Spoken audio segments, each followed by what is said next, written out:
Oh no. You may be here thinking, oh no, this isn't what I think it is, but I hate to tell you, yes, it is. The HP ProDesk finally died. Hello everybody, and welcome back to yet another video. So, I didn't even want to have to make this video, so, you remember that HP ProDesk that we fixed the non-system disk error? Well, I came home today, and you know what? I saw the hard drive was clicking. Yes, the hard drive had that one rhythmic click of death. I was like, no, it can't be. And it showed the non-system disk error. And you know what? I couldn't even launch the hard drive test. So, you know what that means? We're going to be having to completely restore this thing and rebuild it from scratch. We're going to be giving it a fresh SSD, a fresh copy of Windows 10, backing up all the files from the old hard disk, because the computer is detecting a hard disk still. So we're going to be restoring it using my ThinkPad over there. And finally, we're going to be making this thing usable yet again. So, if you're ready for yet another chaotic e-waste explorations episode, tune in and let's dive in. Well, before we begin any repairs, we gotta give this machine a nice healthy cleaning because, boy, is it nasty. So we have a damp paper towel. We're just gonna wipe this thing down with, well, this damp paper towel. And boy, has it gotten quite dusty over the years. That's not good because this machine, we basically use it downstairs for our, well, daily computing tasks. This is not, I'm not sure exactly how to describe this machine. It's pretty nice. So, I did get this at the e-waste center a couple years back. This is actually the very first computer I got from my local e-waste center, which is absolutely wild. Which showed the entire thing of all the e-waste hauls that we've done on this channel so far. So, with a quick and dirty wipe down done, you know what that means? We're going to be starting the data recovery process, and while we do that, we're going to be pulling the hard drive out of this machine. So like most of these business OEMs from the time, you just mainly flip a lever on the side and you get instant access. It's a pretty average machine on the inside. Here's the very hard drive that we want to exchange, the one that's absolutely filthy and basically, unfortunately, has died. And oh boy, it is stuck in there. Oh, never mind, you just have to hold down on this to drag it out. Here's our hard disk. This was previously running Windows 7, so I'm going to plug this into my laptop, and we're going to get all the documents off of this thing, because there are a couple documents in the Documents and Downloads folder that I want to save from here. And with that, the inside, well, it is a little dusty, but unfortunately we don't have the vacuum up here, so I do want to dust it out at a later date. So, we're just going to put this thing, we're just going to close this up and set it off to the side before we do our SSD upgrade. Whoops, accidentally forgot something. We actually don't need the machine. We can just plug this thing, we can basically just plug this thing right into the computer and do the data recovery off of there. So, we're just going to do that. And while we do that, I'm just going to get the SSD in here. It's a TimeTech drive. You may remember this drive. It's actually the one that came out of the HP machine that we did the data recovery on, which is quite ironic. So, this machine will actually be performing a lot better than it previously did in its regular hard drive form. So, we got our fresh SSD in here. I think this is actually the first time this thing's gotten a hard drive replacement. And mind you, this computer is actually 12 years old. It's from 2014. So, yeah, it's the first time it has gotten a hard drive replacement. And then, yeah, this is the original drive. So, we're gonna get all the files safely backed up off this. Most of the stuff is in the cloud, like the family pictures. However, there's a couple of documents and files on here that I want to just safely back up to an external drive that we want to get done first. So, let's do that.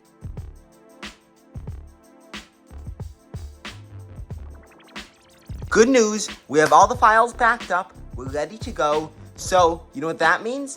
All that's left is to install Windows 10 on this thing. So I have my Windows 10 bootable USB hooked up to the HP ProDesk. We got all the cords connected, and you know what? We do have a little USB Wi-Fi thing so that we can basically download drivers for here.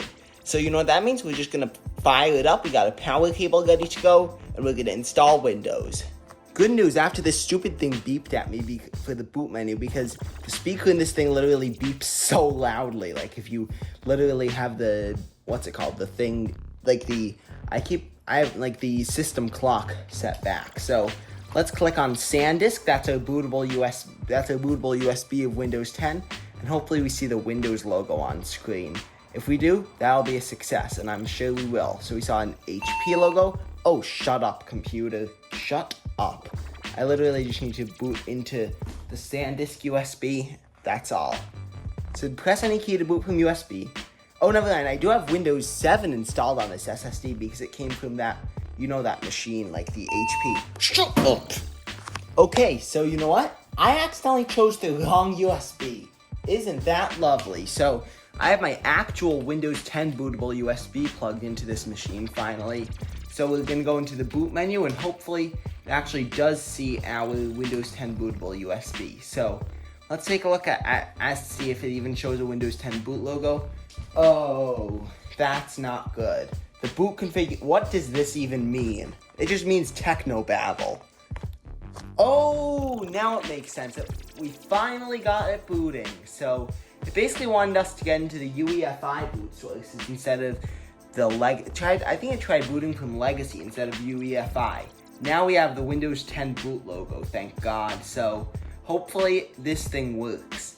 And it's taken a little while just to show the Windows setup screen. I think, no, it's not on like one of the slower USB 2 ports. It's on one of the USB 3 ports. Hopefully this thing does actually boot. Now we got the Windows 10, we got the, like this, I don't like, Microsoft has a fancy name for that. English United States, so we're just gonna get this fresh copy of Windows set up. Whoops, accidentally bumped the camera. We got the hourglass, so the good news is at least it is working. And I think we are gonna have to disk part the drive and wipe it because it does have another version of Windows on there. So I accept the license terms, yes. Let's just install Windows only, advanced. Okay, so Windows can't be installed on there. So we're gonna have just to disk part this entire thing. So Shift F10 and let's use disk part. Okay, so we used clean on this thing, so we got a fresh drive, which is good. So you know what that means? As we let Windows install, let's cue that time-lapse music.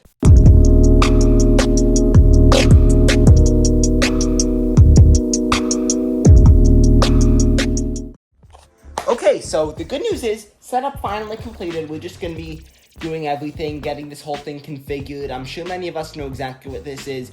US keyboard layout, skip. So it is, I'm not sure if it is going to be detecting our internet.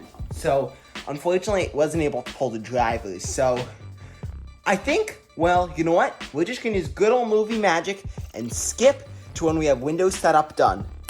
And just like that, Windows setup is finally complete. We're getting everything ready for you. So it's just going to be setting up this machine, and then all that's left is we just need to install the AMD drivers, the Wi-Fi drivers, everything that we need. So the good news is it did find the drivers for kind of like the internal Wi-Fi card, because this thing is going to be connected to Ethernet, not like regular Wi-Fi. So we're just going to finish setup, and hopefully it's going to be ready soon, because I do have some software that I want to install on here. I have iTunes, I have some other like random software that I want to get installed on here. So we're going to bring it downstairs, and then we're going to finish setup, like once it's finally done with like this beautiful pulsating background.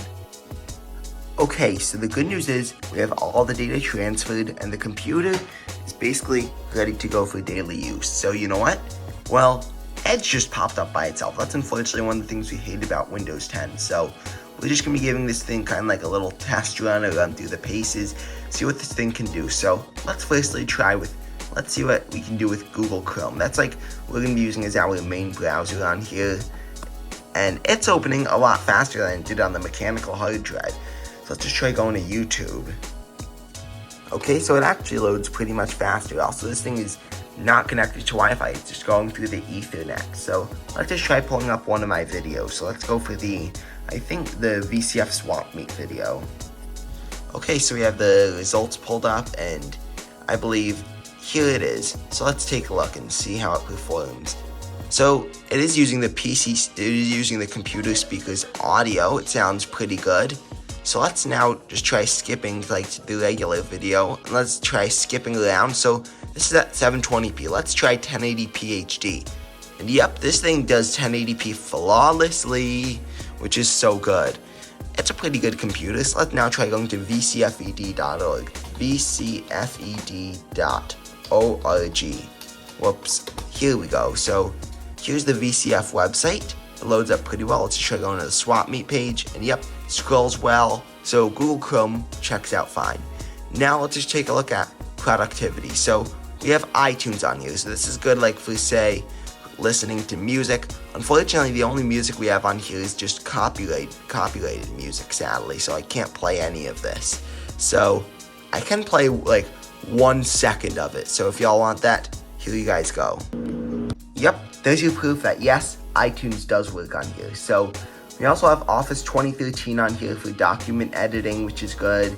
So we do have a couple documents on here, but it's all mainly kind of like just our personal stuff. So it does run Word, PowerPoint, Excel, and OneNote 2013 pretty well.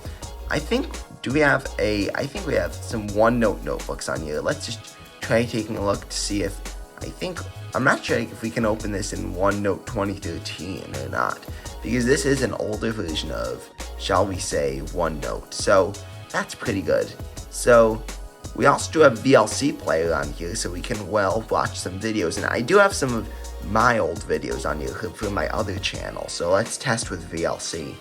Okay, so it's playing pretty well. This is a 1080p sample from an iPod Touch 5.